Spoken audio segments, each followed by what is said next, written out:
പോവാനായിട്ടെന്ന് എന്റെ അത്ര തിടുക്കം. ചേട്ടൻ വന്നിട്ട് പോയാ മതി. ജോലി ഉണ്ട് മോളെ. ചേട്ടനൊന്ന് കണ്ടിട്ട് പോവാമെന്ന് കരുതി, പക്ഷെ നടപ്പില്ലെന്ന് തോന്നുന്നു. ചേട്ടൻ വെളുക്കുന്നവരെ സ്റ്റേഷൻ ഉണ്ടായിരുന്നു അത്ര. അതെല്ലാം ചുമ്മാ. മാലതിയുടെ വീട്ടിൽ പോയി കാണും. ഈയിടെയായിട്ട് ആ ചേച്ചി വല്ലാതെ ആയിരിക്കുന്നു. എന്താണ് കാരണമെന്ന് അറിയുന്നില്ല. നിങ്ങൾ പെണ്ണുങ്ങൾ ഉള്ളതൊക്കെ മറച്ചു വെക്കാൻ മിടുക്കുകളാണ്. കുറെയൊക്കെ തുറന്നു കാട്ടണം, സ്നേഹമുള്ളവരോടെങ്കിലും. ഞാൻ എന്തെങ്കിലും ഒളിക്കുന്നുണ്ടോ? നെഞ്ചിലെന്താണ് ഒളിച്ചു വെച്ചിരിക്കുന്നത് എനിക്കിതിനെ. റോഡിലൂടെ പോകുന്ന എല്ലാ മോട്ടോർ വെഹിക്കിലും ചേട്ടനാണെന്ന് നമ്മൾ ധരിക്കരുത്. സൈക്കിളിൽ വരുന്നവരെല്ലാം ഞാനാണെന്ന് കരുതിയാൽ ഈ ഉള്ളം വെള്ളത്തിലായി പോകും. വന്നോട്ടെ, അങ്ങനെ എന്നെ പേടിപ്പിച്ച് മണ്ടിയാക്കൊന്നും വേണ്ട. ഓ, അതും കടന്നുപോയി.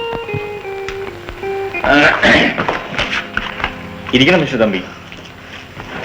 എന്നെ ആരെങ്കിലും വിളിച്ചിരുന്നോ? മിസ്റ്റർ തമ്പി. ഏത് തമ്പി? അതങ്ങ് പറഞ്ഞൂടെ, മുഖം കൊണ്ട് കഥകളി നടത്തണോ? ഇരിക്കണം മിസ്റ്റർ തമ്പി. ഇരിക്കുമായിരുന്നു ഇത്രയും നേരം. എന്താ കേസിനെ പറ്റി വല്ല പിടിയും കിട്ടിയോ? ഒരു സ്വസ്ഥതയുമില്ല. ഈ കേസ് എങ്ങനെ കണ്ടുപിടിക്കാൻ സാധിക്കുമെന്ന് എനിക്ക് ഒരു പിടിയുമില്ല. നിങ്ങളെ കൊണ്ടൊക്കെ സാധിക്കില്ലെങ്കിൽ അത് തുറന്നു പറയാനുള്ള ആത്മധൈര്യമെങ്കിലും വേണം. ഞങ്ങൾ പത്രക്കാർ ഇത്തരം കേസുകളോടൊക്കെ കുരുക്കഴിക്കാൻ ഒട്ടും മോശക്കാരല്ല. ശരി, നേരമായി, ഞാൻ പോട്ടെ.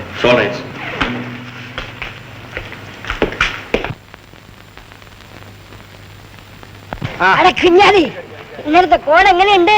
നീ പോടാ നെജീസേ. ഞമ്മ ഇന്നലത്തെ അടി ഒഴിവാക്കിയ പാട് പടച്ചോനിക്ക് ഞമ്മക്കും അറിയാം. ഞമ്മ അവിടെ ചെന്ന് അവളുമായിട്ട് ഇങ്ങനെ സൊല്ലിക്കൊണ്ടിരിക്കുമ്പോ ദേ ആ മുസീബത്ത് കയറി വന്ന്. ആര്? അവളുടെ കെട്ടിവാൻ.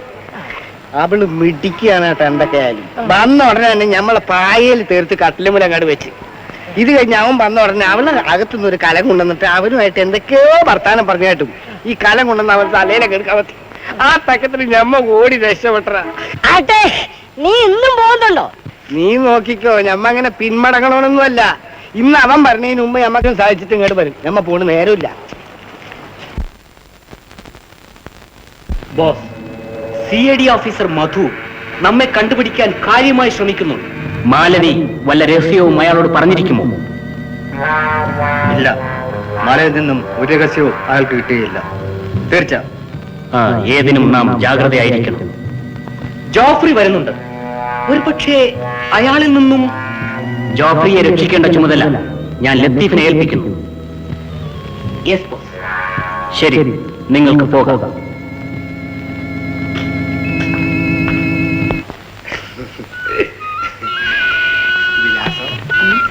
എന്റെ വിലാസം, ഞമ്മ രണ്ടാളും കൂടി എന്നാണ് ഒന്ന് സിനിമക്ക് പോണം. ഓ, എപ്പോ പോകാനാ? 2 ദിവസം കഴിയുമ്പോണ്ടല്ലോ അദ്ദേഹം മരത്തിലേക്ക് പോകുന്നുണ്ട്. നമ്മുടെ പുളിങ്ങുന്ന തരം ജോണിയെ കാണാനായിട്ട്. അപ്പൊ നമുക്ക് പോകാം. മരത്തിലേക്ക്. ഓഹോ, മരട്ട്. അവൻ മരത്തിലേക്കാണ് പോണെങ്കിലേ ഞമ്മക്ക് തില്ലാന മോഹനമ്പാള് കാണാൻ പോവാം. ഓ, എന്റെ വിലാസം ഒരു നാഗസരമായുണ്ട്. അല്ലോ, ആലോചിക്കുമ്പോ സഹിക്കാം, പിന്നെ സഹിച്ചു കേട്ടാ. നലന്താന ഇത് നലന്താന.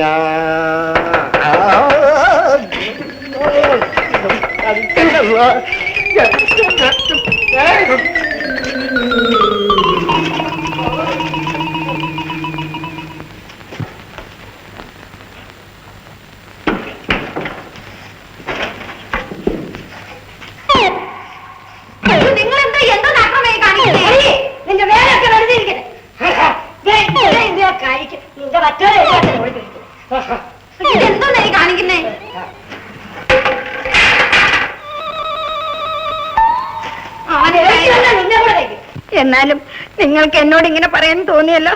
ഞാൻ വല്ല കിണറ്റിലും ചാടി ചാവാൻ പോവുക. ക്ഷമിക്കൂ വിലാസിനി, എനിക്കൊരു തെറ്റ് പറ്റി. അറിയാതെ മോളെ. മതി, ഞാൻ നിങ്ങളുടെ മുഖത്തല്ലാണ്ട് ഇന്നവരെ വേറൊരാളുടെ മുഖത്ത് ഞാൻ നോക്കിയിട്ടുണ്ടോ? എന്നെ നിങ്ങൾ സംശയിച്ചില്ലേ? എനിക്കിനി ജീവിക്കണ്ട. ഇന്നോട് നിന്റെ പാതിവൃത്യം എനിക്ക് മനസ്സിലായത്. നിന്റെ പാതിവൃത്യം ചേരോട് ക്ഷമിക്കരുത്. അല്ലയോ, നീ സാവിത്രിയാടി, ഞാൻ സത്യവാനും. ഒന്നിച്ചിരിക്കും. നമുക്ക് ഊണ് കഴിക്കാം.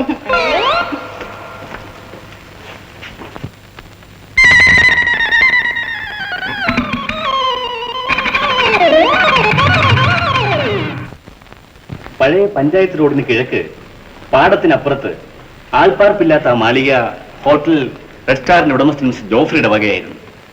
അവിടെ പ്രേതബാലയുണ്ടെന്ന് സംശയിച്ച് അദ്ദേഹം അതൊരു വെങ്കടേശ്വരയ്യർക്ക് വിറ്റു. മിസ്റ്റർ അയ്യർ സിംലയിലാണെന്ന് ജോഫറി പറയുന്നു. നിത്യരോഗിയായ അയ്യർ സുഖവാസത്തിന് വേണ്ടി പോയെന്നാണ് നമ്മുടെ അറിവ്. മാളികയിലെ മാറ്റങ്ങളൊക്കെ നടത്തിയത് അയ്യരാണ് പോലും. ആധാരപ്രകാരം നടത്തിയ അന്വേഷണങ്ങളൊന്നും ഫലപ്രദമായില്ല. വെങ്കിസ്വാമി എന്നറിയപ്പെടുന്ന അമ്മ്യാരി മഠത്തിൽ മിസ്റ്റർ വെങ്കടേശ്വരയ്യരെ ആർക്കും അറിയില്ല. അങ്ങനെ ഒരു വിലാസവുമില്ല. ഇനി എങ്ങനെ പ്രൊസീഡ് ചെയ്യണമെന്നാണ് നാം ആലോചിക്കേണ്ടത്. ഈ കാര്യങ്ങൾ മനസ്സിലാക്കാനായി ഞാനും SI ജോണും 2 പ്രാവശ്യം റെസ്റ്റാർ ഹോട്ടലിൽ പോയിരുന്നു. ജോഫ്രി അവിടെ ഉണ്ടായിരുന്നില്ല. ഏതാനും മണിക്കൂറുകൾക്ക് മുമ്പ് മിസ്റ്റർ ജോഫ്രിയെ കണ്ടുപിടിക്കാൻ മധു ഒരു ശ്രമം നടത്തിയല്ലോ, അതെന്തായി? നാളെ രാവിലത്തെ ട്രെയിനിൽ ജോഫ്രി എറണാകുളം ജംഗ്ഷനിലേക്ക് വരുന്നുണ്ടെന്നും അവിടെ കാത്തു നിൽക്കണമെന്നും ഒരു ടാക്സി ഡ്രൈവറോട് പറഞ്ഞു. സ്വന്തം കാറുള്ള ജോഫ്രി എന്തിനാ ഈ ടാക്സി കാറിൽ പോകുന്നത്? അപ്പൊ ശരി, നാളെ നമുക്ക് സ്റ്റേഷൻ ഒന്ന് വാച്ച് ചെയ്യണം. Yes sir.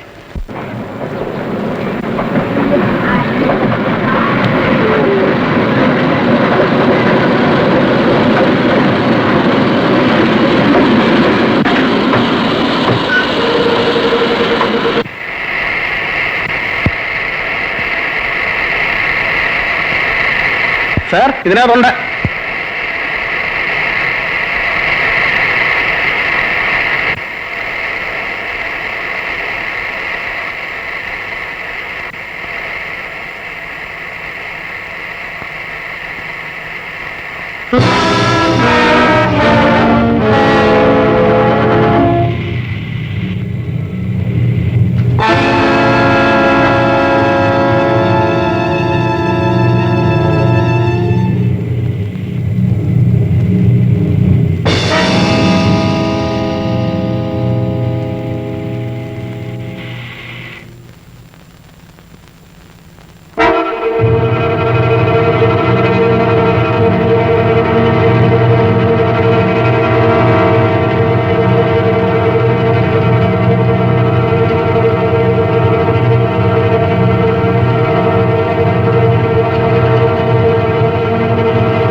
ഞാനിവിടെ കഴിഞ്ഞു പോന്നു.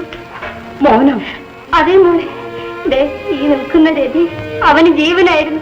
അവൾക്ക് ഇപ്പൊ എന്റെ മോനെ കാണാനില്ല. അവരോട് ചോദിച്ചിട്ട് അവരോട് പറയുന്നില്ല. ഇല്ല, ആ ദ്രോഹിയെ ഞാൻ വെറുതെ വിടിയില്ല. അവരെല്ലാം പുറത്തു പോയിരിക്കുകയാണ്. അച്ഛനെ കാണണമെങ്കിൽ വേഗം വരൂ. വരൂ.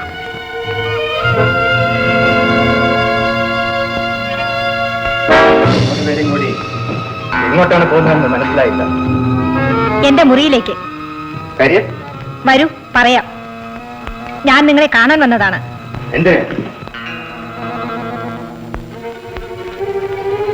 പതുക്കെ പറയൂ. ഒരു പെണ്ണായി എനിക്ക് നിങ്ങളല്ലാതെ ആരാണുള്ളത്? എപ്പോഴെങ്കിലും നിനക്ക് തോന്നിയത് നിന്റെ ഭാഗ്യം. അല്ലെങ്കിൽ ഞാൻ വന്നപ്പോൾ ഇവരെ കണ്ടു. ഉടനെ ഇവരെ കാണാൻ വന്നതാണെന്ന് നുണ പറഞ്ഞ് ഇവരെയും കൂട്ടിക്കൊണ്ട് വരികയായിരുന്നു. വരൂ.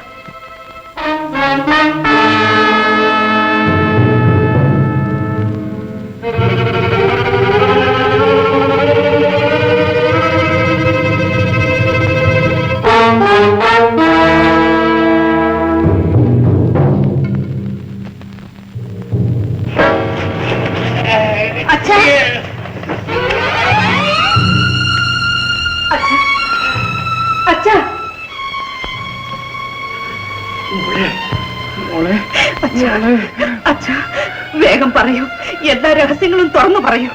അച്ഛൻ എന്തൊക്കെയോ എന്നിൽ നിന്നും മറയ്ക്കുന്നു. അച്ഛനും ഇവർക്കുമായുള്ള ബന്ധം എന്താണ്? എന്തിനച്ഛനെ ഇവിടെ അടച്ചിട്ടിരിക്കുന്നു? എന്നെ കൊണ്ട് എന്തിനിതൊക്കെ ചെയ്യിക്കുന്നു? അച്ഛ, അനുസരിച്ചില്ലെങ്കിൽ അച്ഛനെ കൊല്ലുമെന്ന് ഭയപ്പെടുത്തുന്നു. പറയൂ അച്ഛ, വേഗം പറയൂ. പറയാം മോളെ, എല്ലാം പറയാം. എന്റെ ജീവിതത്തിൽ ഏറ്റവും വലിയ പരാജയവും ഒരേ ഒരു ദൗർബല്യവും ഈ ചീട്ടുകളാണ്. ഒരു ദിവസം മോളെ,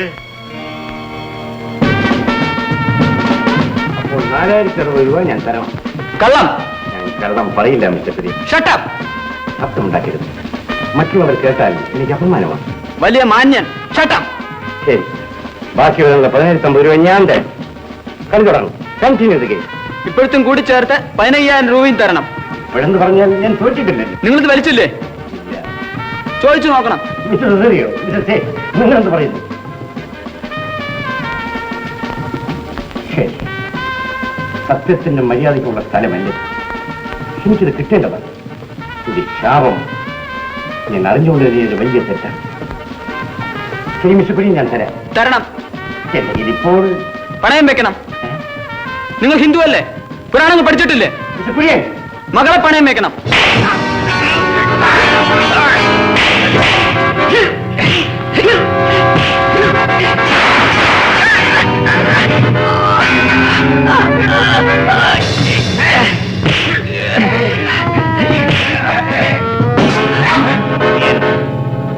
നിന്നോട് പല പ്രാവശ്യം ഞാൻ പറഞ്ഞിട്ടുണ്ട് ഈ ഹോട്ടലിൽ വന്ന് അടി ഉണ്ടാക്കരുതെന്ന്.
പോലീസിന് ഫോൺ ചെയ്യട്ടെ? അയ്യോ, അറിയിച്ചത് അപകടമാണ്. കുര്യന് നിങ്ങൾ എത്ര രൂപ കൊടുക്കാനുള്ളത്? 15,000. ശരി, ആ രൂപ ഞാൻ തരാം. വരും.